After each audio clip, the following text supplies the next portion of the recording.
આપણે આ બધું જોઈ ગયા કે આ ભાષા ધ્વનિની બનેલી છે.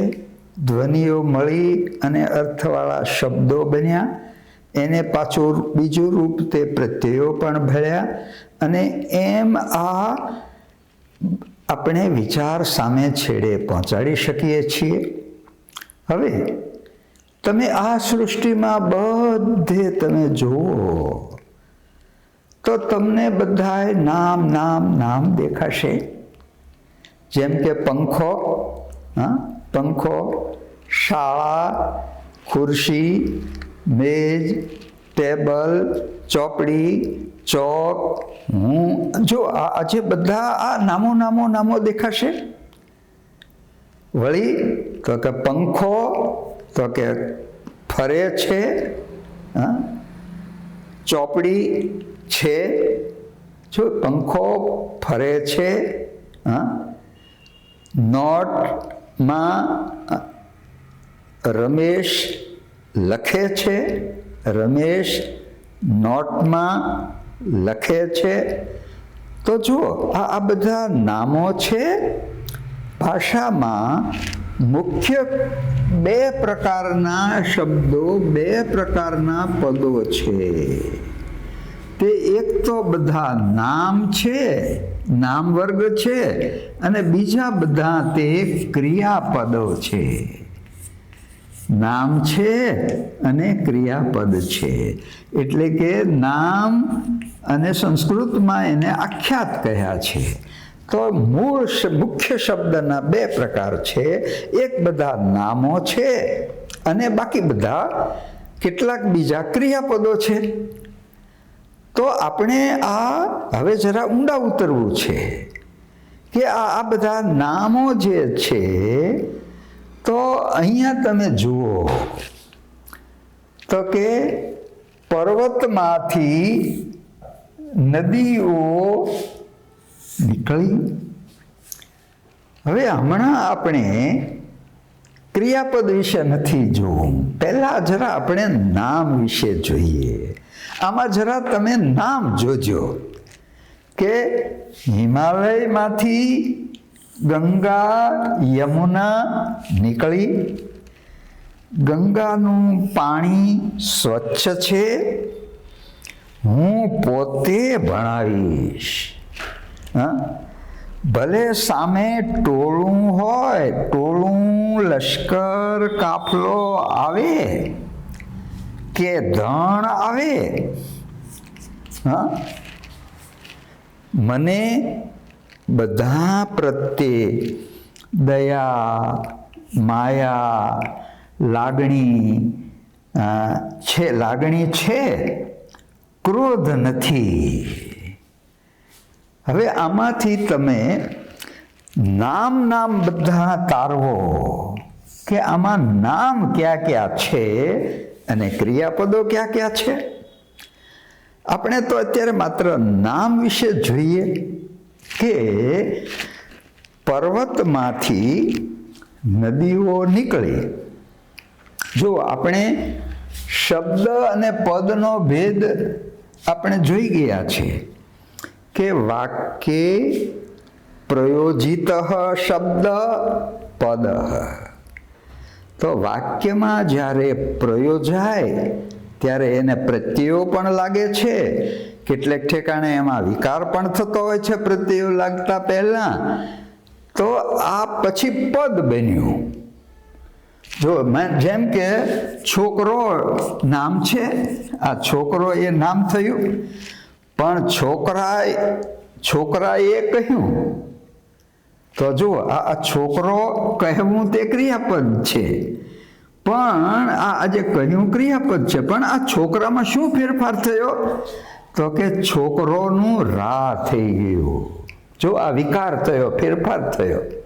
તો છોકરા એ કહ્યું, તો અહીંયા છોકરાનું શું થઈ ગયું? છોકરા થયું. તો આમ કેટલાકમાં ફેરફાર થાય એની આપણે તો માત્ર પ્રત્યય વિચાર નથી કરતા.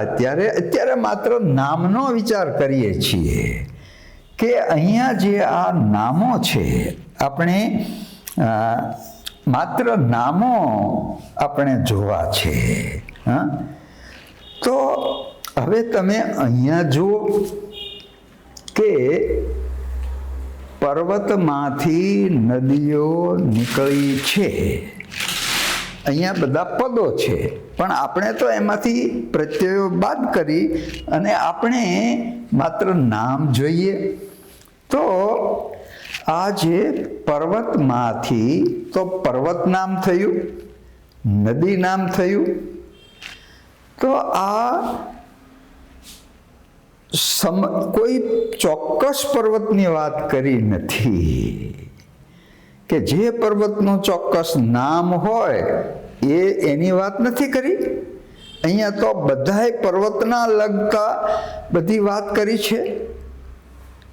તો આ પર્વતની આખી જાતિ કે પર્વત વ્યક્તિ એને આ લાગુ પડતું હોય તો આખી જાતિને લાગુ પડે છે. નદી, એ નદી આખી જાતિને, ભલે એક નદી હોય કે નદી બહુવચન હોય, પર્વત એક હોય કે બધું હોય, પણ એ વિશેષ નામ આપેલું નથી. માત્ર પર્વત એટલે બધાને સંદર્ભમાં આવે છે. તો આ જે નામો થયા તે જાતિવાચક નામ થયા. કેવા થયા? એ જાતિવાચક. હવે નામને બદલે સંજ્ઞા વપરાય છે. સમજ્ઞા, જેનાથી કંઈ જ્ઞાન મળે આપણને, એના અર્થનું આપણને જ્ઞાન મળે. કે પર્વત એટલે તરત આપણે ખબર પડી જાય કે ધરતીનો ઉપસેલો મોટો ભાગ. નદી, જળનું વહેતું વહેતું જે જાય તે નદી. તો આપણને જ્ઞાન થાય છે. પણ આ કોઈ એક ચોક્કસ વિશેષ નદીની કે વિશેષ પર્વતની વાત નથી. આ સમગ્રની વાત છે, બધાયને લાગુ પડી શકે, અથવા તો જે હોય પણ એને બધાય છે, એક હોય કે બધા હોય, પણ એ સમગ્રની દૃષ્ટિએ આપણે જોવાનું છે. એટલે આ કયા પ્રકારનું નામ થયું, કયા પ્રકારની સંજ્ઞા થઈ? તો કે આ જાતિવાચક સંજ્ઞા થઈ. હવે જરા આપણે થોડુંક આગળ વધીએ. હિમાલય એ શું છે? આપણી ઉત્તરમાં રહેલો બરફ છવાયેલો જે મોટો પર્વત, એને આપણે નામ આપી દીધું, ખાસ નામ. કે જો બાકીના પર્વતને હિમાલય નહીં કહીએ, પણ એ જે ઉત્તરમાં રહેલો, આપણી ઉત્તરમાં રહેલો હિમથી છવાયેલો જે મોટી પર્વત છે, એને આપણે શું કહીએ છીએ? તો કે હિમાલય. જો શિખર, તે જાતિવાચક નામ થયું, પણ ગૌરીશંકર શિખર અથવા તો એવરેસ્ટ, તો એ પાછું શું થયું? એનું ખાસ પાડેલું નામ થયું. જો એક ખાસ પાડેલું નામ થયું. ટેકરી ગમે તે હોય તો ટેકરી જાતિવાચક નામ થયું. પણ અમારા તળાજામાં લખ્યું છે કે તાલ ધ્વજગીરી, તાલ ધ્વજ. તો જો આ ટેકરીનું ખાસ નામ થયું. કે આ કઈ ટેકરી? તો કે તાલ ધ્વજ. તો જો જ્યારે કોઈ વ્યક્તિ વસ્તુ, એનું જ્યારે ખાસ વ્યક્તિવાચક ખાસ નામ પાડવામાં આવે, હું એટલે મારા માટે કે માણસ, તો માણસ એ શબ્દ, હું માણસ છું, તો માણસ એ કેવું નામ થયું? જાતિવાચક થયું. પણ ઉમાકાંત ભાઈ આ ભણાવે છે, તો ઉમાકાંત પાછું શું થયું? તો કે એ વ્યક્તિવાચક સંજ્ઞા થઈ. હા, જો ખુરશી બધાને માટે સામાન્ય જાતિવાચક નામ થયું, પણ આમાં ખુરશીના કે એના આપણે વ્યક્તિવાચક નામ પાડતા નથી. પણ જ્યાં જ્યાં આ રીતે એનું વિશેષ ઓળખ માટે ખાસ નામ પાડવામાં આવેલું હોય, એને આપણે શું કહીએ છીએ? તો કે આ વ્યક્તિવાચક નામ. પર્વતનું ખાસ નામ પાડવામાં આવ્યું તે હિમાલય, નદીનું ખાસ નામ પાડવામાં આવ્યું જે નદીનું, એ જ નદી ગંગા. એ સિવાયની નદીને ગંગા નહીં કહીએ. જે બીજી નદી એને આપણે યમુના જ કહીશું, બીજાને નહીં. એનું એ નદીનું પાડેલું ખાસ નામ છે. એટલે જ્યારે વ્યક્તિગત ઓળખ માટે અલગ અલગ જે જુદા જુદા ધ્વનિ સંજ્ઞા જેને આપી હોય, ધ્વનિ સંજ્ઞાઓ, અને એ કેવા નામ થયા? તો કે આ જાતિવાચક સંજ્ઞા, પછી એ વ્યક્તિવાચક સંજ્ઞા. વ્યક્તિવાચક સંજ્ઞા એટલે નામ તો થયા, સંજ્ઞા તો થઈ, પણ કેવી થઈ? તો કે એ વ્યક્તિવાચક થઈ.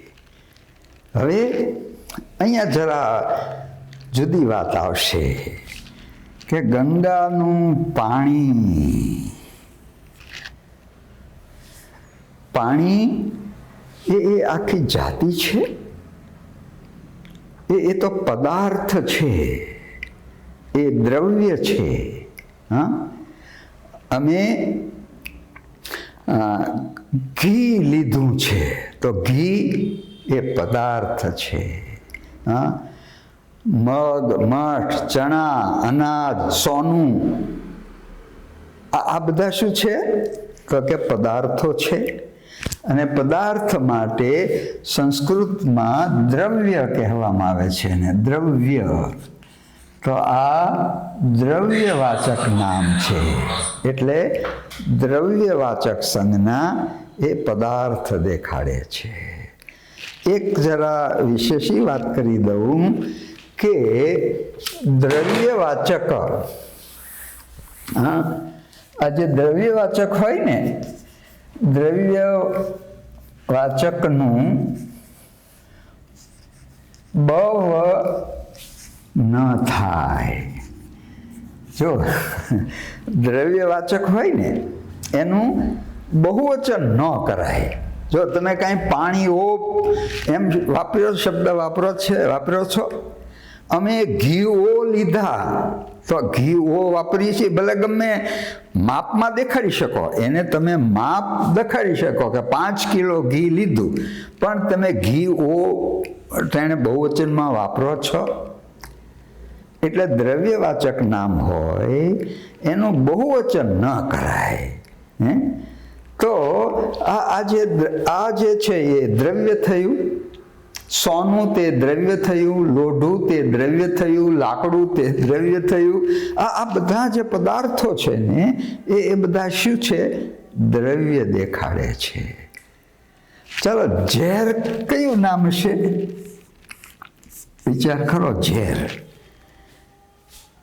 આ ઝેર પણ એ જો પ્રવાહી હોય છે ને, હા, ઘટક લઈને ગોરાંદે પી ગયા તો ઝેર લાવ્યો તો ઘોળીને, તો એ ઝેર હતું. એ શું થયું? તો કે એ દ્રવ્ય થયું. આપણે ઝેરો કરતા નથી તો એનો અર્થ એ શું થયું? કે એ દ્રવ્યવાચક થયું. હવે પણ દ્રવ્યવાચકનું બહુવચન ન થાય, પણ એ બીજા વ્યયી પદો, બીજા વિકારી પદો હોય ને એના દ્વારા સૂચવાય ખરું. હો, બહુવચન એનું સૂચવાય ખરું. જેમ કે ઝેર તો પીધું, આ એકવારની જ વાત છે. જાણી જાણી, ઝેર તો પીધું, જાણી જાણી. હવે જો આ પીધું એક વચન છે, ઝેર પીધું.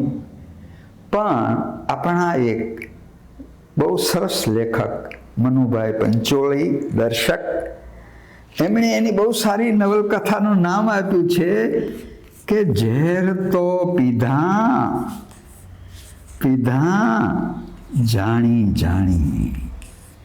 જો આ જે છે ને એ મીરાની પંક્તિ છે. મીરાને એક વાર નહીં, હા, રાણાએ મારવા માટે, કનડવા માટે એક વાર નહીં, અનેક વાર પ્રયત્નો કર્યા હતા. અને પછી મીરાએ મેવાડ છોડ્યું. તારો રે મેવાડ મીરા છોડશે. તો આ પણ એની પંક્તિ છે કે એક વાર નહીં. આ ઝેર પણ ઝેરો નથી કીધું, પણ પીધું નહીં, પણ અહીંયા પીધા દ્વારા એ બહુવચન સૂચવાય છે. અમે ઘાટ ઘાટના પાણી પીધા, તો પાણી ઓ નહીં, હા, શીંગ ખાધી જ કહીએ, એનું બહુવચન નહીં કરીએ આપણે કે શીંગો ખાધી, એમ નહીં કહીએ આપણે. શું કામ? તો કે એ દ્રવ્યવાચક છે. તો આ દ્રવ્યવાચક છે, એનું બહુવચન ન કરાય. એ પદાર્થો જે બધા છે એ નામો શેમાં આવશે? તો કે એ દ્રવ્યવાચકમાં આવશે.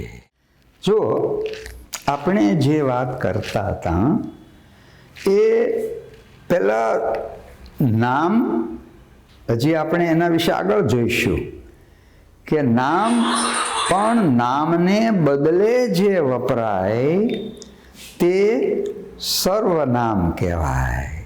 દાખલા તરીકે હું ઉમાકાંત છું, પણ હું ઉમાકાંત બોલે છે એમ નહીં, પણ હું એમ કહીશ કે હું બોલું છું. તો જુઓ, એ નામને બદલે શું વાપર્યું? હું વાપર્યું.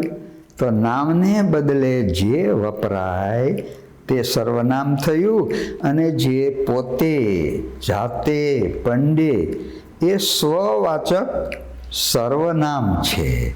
એટલે એ વિગતે આપણે જ્યારે સર્વનામ વિશે જોઈશું ત્યારે જોઈશું. પણ અત્યારે એક બીજું નામ જોઈએ. જો મારી સામે ભલે ટોળું હોય, જો ટોળું, જો એક વચન છે ટોળું, પણ ટોળામાં વ્યક્તિ કેટલી છે? ઘણી બધી છે. પણ છતાં અહીંયા ટોળું. પછી લશ્કર. તો આ લશ્કર એટલે એમાં એક સૈનિક નહીં હોય. લશ્કર, હા, કાફલો, આખો મુસાફરી કરતો મોટો સમૂહ, પણ કાફલો પુલ્લિંગ આવે. કે ધણ આવે ગાયોનું, ધણ ધસી આવે. તો ધણ એક, પણ ધણ એટલે એની અંદર આખું ઘણી બધી સમૂહમાં હશે ગાયો.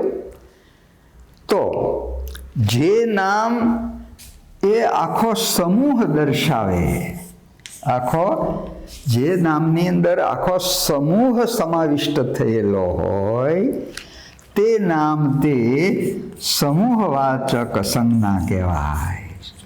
સમૂહવાચક સંજ્ઞા. એટલે લશ્કર, ટોળું, કાફલો, વણઝાર એક પછી બધા આવ્યા કરે, ઘણા બધા આખો સમૂહમાં. તો આ સમૂહવાચક નામ થયું. પછી પાછું છેલ્લે હવે જરા જો, આ બધા જે નામો છે ને, બાકી આ બધા અત્યાર સુધી જોયા, એને તમે આમ સ્પષ્ટ ઇન્દ્રિય દ્વારા દર્શાવી શકશો? તમે આંગળી અડાડીને કહીશો કે આ રમેશ છે, તો રમેશને કહી દો. માણસ કે ખુરશી જાતિવાચક નામ છે, તો આ ખુરશી તો તમે અડાડીને કહી શકશો. પણ આ ટોળું તો એ દૃશ્ય આંખ વડે દેખાય છે, પાણી તો આંખ વડે જોઈ શકાય છે. ઇન્દ્રિયો દ્વારા જે આપણે પેલું અનુભવી શકીએ છીએ તે બધા નામો આ જોયા. પણ કેટલાક એવા નામો છે કે જે આપણે મનથી, ભાવથી જ સમજી શકીએ. એને આંગળી અડાડીને આ દયા એમ ન કહી શકીએ, પણ અનુભવી શકાય. તો આવા જે નામો હોય એને શું કહ્યું છે? તો કે આ ભાવથી ખબર પડે છે. હા, ભાવથી અનુભવાય છે. અનુભવ, ભૂભવ ઉપરથી ભાવ શબ્દ આવ્યો છે. તો આ જે જો અહીંયા છે, મને બધા પ્રત્યે દયા. તો દયા આંગળા અડાડીને તમે દેખાડી શકશો મારામાં ક્યાં છે? માયા, હા, લાગણી છે. ક્રોધ નથી. તો આ ક્રોધ કયું નામ થયું? જો ક્રિયા દર્શાવે હો, હા, કે રમત. તો રમત એ આખી ક્રિયા થઈ. હા, પણ એ ક્રિયા દર્શાવે છે. પણ એને આ રમતમાં આમ ન કરવું, તો રમત કાંઈ આમ પહેલું ન કરી શકાય. એ એક ક્રિયા છે.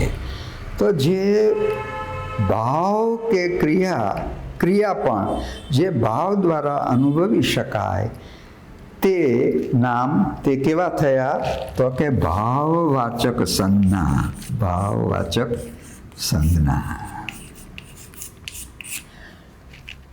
હવે અહીંયા જરા જુઓ, અહીંયા જાદવ સભા. હા, કૃષ્ણને એ કેવા હતા? યાદવો. પણ આપણે ય હોય ને ત્યાં શું કરી નાખીએ? જ કરી નાખીએ. યશ જશ, યમુના જમુના, યોગી તો જોગી, એમ યાદવ એનું શું થઈ ગયું? જાદવ.